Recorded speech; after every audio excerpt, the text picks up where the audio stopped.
Panorama group, जो सोचता है वो करता है। आपके अपने सपनों का आशियाना। नमस्कार, आप देख रहे हैं सिटी पोस्ट लाइव। मैं हूं आपके साथ वैष्णवी। बिहार में राजस्व एवं भूमि सुधार पर सीएम नीतीश कुमार का विशेष ध्यान रहता है।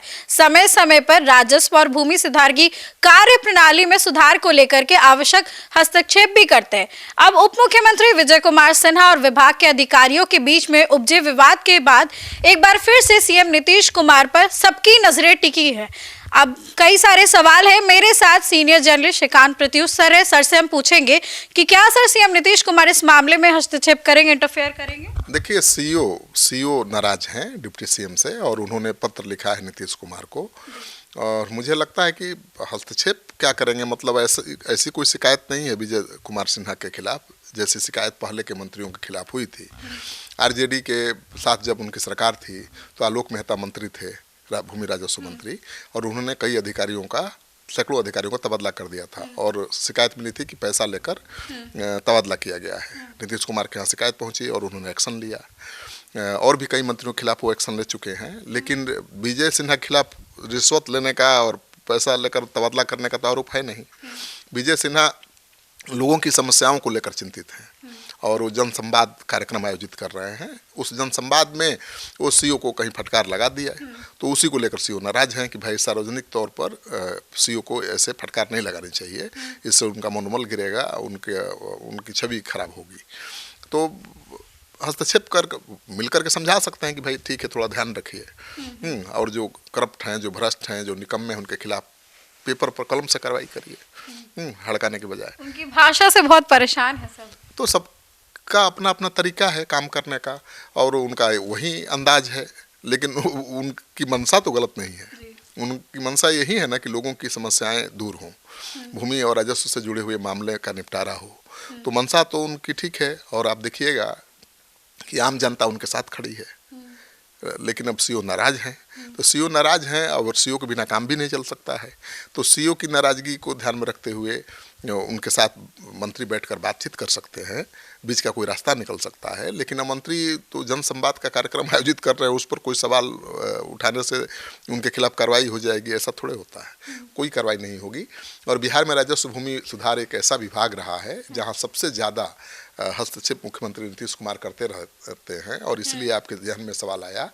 ये चाहे राजद के मंत्री रहे या फिर बीजेपी के मुख्यमंत्री नीतीश कुमार ने को कभी भी लगा कि राजस्व भूमि सुधार विभाग में कुछ गड़बड़ हो रहा है या बेपटरी हो रहा है, तो एक्शन उन्होंने लिया है।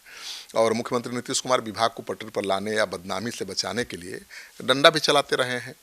जैसे कि मैंने कहा कि आलोक मेहता के खिलाफ डंडा चलाया था, और जब सीओ ने उप मुख्यमंत्री के खिलाफ मोर्चा खोल दिया है तो ये देखना दिलचस्प होगा कि मुख्यमंत्री कैसे हस्तक्षेप करते हैं।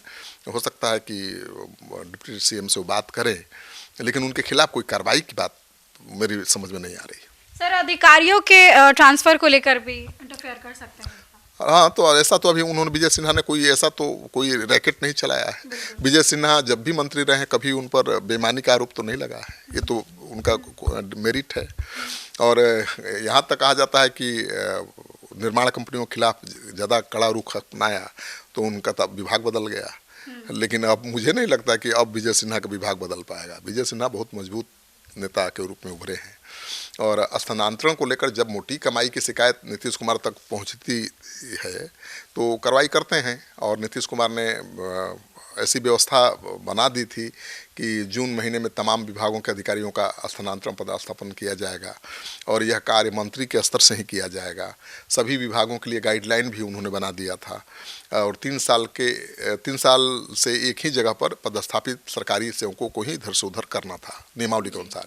और यह दुर्भाग्य कह लीजिए कि स्थानांतरण तो तय सीमा में सभी विभाग के होते रहे, पर राजस्व और भूमि सुधार विभाग में अधिकारियों कर्मियों के स्थानांतरण पर सीएम का डंडा चलता रहा। इसके शिकार आरजेडी के आलोक मेहता और बीजेपी के मंत्री भी बने हैं। लेकिन वैसा कोई आरोप नहीं है विजय सिन्हा पर। विजय सिन्हा से नाराज इसलिए, लेकिन आरजेडी के जब मंत्री थे तो उन पर तो सीएम काफी ज्यादा स्ट्रिक्ट थे। हाँ, मैंने कहा है नहीं, 2023 में आरजेडी कोटे के मंत्री आलोक मेहता थे, जिसके बारे में मैंने बताया आपको, और उनके कार्यकाल में सीओ के स्थानांतरण का आदेश रद्द करना पड़ा था। 30 जून 2023 को राजस्व भूमि सुधार विभाग के मंत्री आलोक मेहता की ओर से 480 अधिकारियों का तबादला किया गया था, और स्थानांतरण के आदेश के निकलते ही सीएम के पास शिकायतों का अंबार लग गया था। भारी पैसों का खेल हो रहा है, इस तरह की शिकायतें मिलने लगी थी, और उसके बाद उन्होंने एक्शन लिया था और तत्काल प्रभाव से सारे तबादले रद्द कर दिए थे। बीजेपी के भी कई मंत्री नीतीश कुमार के निशाने पर आते रहे हैं, और खबर ये भी आप जान लीजिए कि मुख्यमंत्री नीतीश कुमार ने किसी को छोड़ा नहीं। सबसे पहली बार सुशासन का डंडा बीजेपी के राजस्व और भूमि सुधार मंत्री रामनारायण मंडल पर चला था। जैसे ही सीओ के स्थानांतरण को लेकर शिकायत मिली, स्थानांतरण की अधिसूचना के विरुद्ध एक नया आदेश सीएम नीतीश कुमार के के हस्ताक्षर से निकल गया और रद्द हो गया। ठीक है, तो भाजपा कोटे के ही राजस्व मंत्री रामसूरत राय 2022 में मुख्यमंत्री नीतीश कुमार के निशाने पर आ गए थे, और उन्होंने 200 से अधिक सीओ राजस्व अधिकारी का तबादला कर दिया था, और एक झटके में सभी तबादले रद्द कर दिए गए थे। तो तब इन पर सिफारिश नहीं मानने और मनमानी करने का आरोप लगे थे। विधायकों ने आरोप लगाया कि किसी की बात नहीं सुन रहे हैं, क्योंकि विधायक तो और अभी मंत्री भी बोल रहे हैं सीओ साहब कि किसी की बात नहीं सुन रहे हैं, अपमानित कर रहे हैं। सीओ कर रहे हैं, नेता नहीं कर रहे हैं, विधायक नहीं कर रहे हैं। सीओ का आरोप है कि वो अपमानित कर रहे हैं, जनसंवाद में खड़ा करा के सीओ और पब्लिक के बीच वो आमने सामने करा रहे हैं, इससे उनके छवि को नुकसान पहुंच रहा है। तो मैं कह रहा हूँ ना कि कोई कार्रवाई तो होने की संभावना नहीं है डिप्टी सीएम के खिलाफ। डिप्टी सीएम को नीतीश कुमार समझा सकते हैं गुड फेथ में लेकर कि देखिए जरा जो शिकायत आ रही है, सीओ नाराज है, गोलबंद हो रहे हैं। अब सीओ तो बीजेपी स्ट्रांग है, ये भी रीजन है कि डिप्टी सीएम पीएम के काफी करीब है। लेकिन कितना भी बीजेपी मजबूत रहे, बीजेपी पहले भी मजबूत थी। 43 विधायक वाली पार्टी के नेता थे नीतीश कुमार, मुख्यमंत्री थे, तो बीजेपी पहले मजबूत नहीं थी। लेकिन कहाँ उन्होंने छोड़ा किसी को। आरजेडी के ज़्यादा विधायक थे, नीतीश कुमार के कम थे, तो थोड़ा आलोक मेहता को अपनी शर्तों पर वो सरकार चलाते हैं। और अधिकारियों ने जब हाँ ये जरूर है कि अधिकारियों का साथ ज़्यादा वो देते नजर आए हैं, मतलब क्योंकि अधिकारी ही काम करेंगे। उनको ये भी पता है कि अगर अधिकारियों के खिलाफ कार्रवाई ज़्यादा होगी तो मुश्किल बढ़ेगी। अधिकारियों ने जब भी सवाल उठाया, मुख्यमंत्री नीतीश कुमार ने अधिकारियों की सुनी है, चाहे वो मामले किसी का हो। अब वर्ष 2024 में जेडीयू के ही समाज कल्याण मंत्री मदन सहनी की याद आती है मुझे। उनके विरुद्ध भी हरजोत कौर ने मोर्चा खोल दिया था, या मंत्री ने हरजोत कौर के खिलाफ मोर्चा खोल दिया था, और पटना छोड़कर वो दरभंगा चले गए थे। और मंत्री का कहना था कि 2 महीने से विभागीय फाइलें अनुमोदन के लिए उनके पास आ ही नहीं रही हैं, विभाग के सभी कामकाज ठप पड़े हैं। भले मंत्री मदन सहनी ने पटना छोड़ दिया, दरभंगा चले गए, पर अधिकारी का कुछ तो हुआ नहीं, और मदन सहनी को ही वापस लौटना पड़ा। इसी तरह से जो आरजेडी के शिक्षा मंत्री थे प्रोफेसर चंद्रशेखर, उनकी के पाठक से नहीं बनती थी, खूब मोर्चा खुला रहता था, और के पाठक के खिलाफ तो कोई कार्रवाई नहीं किया उन्होंने शिक्षा मंत्री को ही ठिकाने लगा दिया। इसलिए आपके जहन में सवाल आ रहा है कि भैया विजय सिन्हा जो डिप्टी सीएम है उनके खिलाफ सीओ गोलबंद हुए हैं, तो क्या कार्रवाई हो सकती है? मुझे लगता है कि नहीं, कार्रवाई नहीं होगी। हाँ, वो हस्तक्षेप कर सकते हैं, समझा सकते हैं, बीच का कोई रास्ता निकालने का सुझाव दे सकते हैं। देखिए, मंत्री और डिप्टी सीएम में बहुत फर्क होता है। पावर तो एक ही होता है, लेकिन पद का बहुत। हाँ, डिप्टी सीएम है भाई, वो कोई मंत्री थोड़े हैं, और डिप्टी सीएम के खिलाफ एक्शन का मतलब बहुत बड़ी बात हो जाएगी। विजय सिन्हा चुप थोड़े बैठेंगे, वो रिएक्ट करेंगे ना। तो नीतीश कुमार क्यों ऐसा करेंगे? हाँ, नीतीश कुमार तो मुखिया हैं और हर विभाग में हस्तक्षेप करने का उनको अधिकार है, लेकिन जहाँ लगे कि गड़बड़ हो रहा है, जहाँ सरकार की बदनामी हो रही है, वहाँ हस्तक्षेप करेंगे। अब जहाँ जनता ही डिप्टी सीएम के साथ खड़ी है, वहाँ पर वो डिप्टी सीएम के खिलाफ कोई एक्शन लेके क्यों जनता को नाराज करेंगे? क्योंकि देखिए, होता है पुलिस वाले के खिलाफ जब कार्रवाई होती है तो लोग खुश होते हैं। किसी दरोगा के खिलाफ कार्रवाई होगी तो लोग क्यों खुश होते हैं? क्योंकि सब लोग प्रताड़ित रहते हैं। और ये सच है कि सीओ से लोग प्रताड़ित तो है ही, सब सीओ बेईमान नहीं है, सब सीओ भ्रष्ट नहीं है। लेकिन अब जैसे शिकायतें ज़्यादा आ रही हैं तो उसे लगता है कि सीओ ज्यादती कर रहे हैं, मनमानी कर रहे हैं, भ्रष्टाचार चरम पर है अंचल कार्यालय में। तो उन्हीं शिकायतों के निपटारा के लिए वो जनसंवाद का आयोजन कर रहे हैं। मुझे तो लगता है हर मंत्री को जनसंवाद का आयोजन करना चाहिए।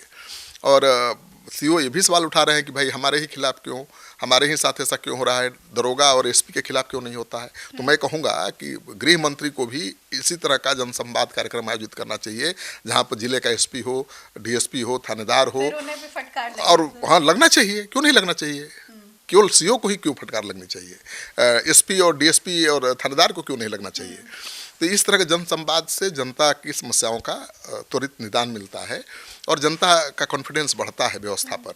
अगर जनता की कोई सुनेगा ही नहीं तो उससे तो सरकार की छवि को बट्टा लगेगा। तो नीतीश कुमार विजय सिन्हा के काम को मतलब मुझे लगता है कि गलत तरीके से नहीं देखेंगे। कोई नहीं देख रहा है, पब्लिक नहीं देख रही, तो कैसे देखेंगे।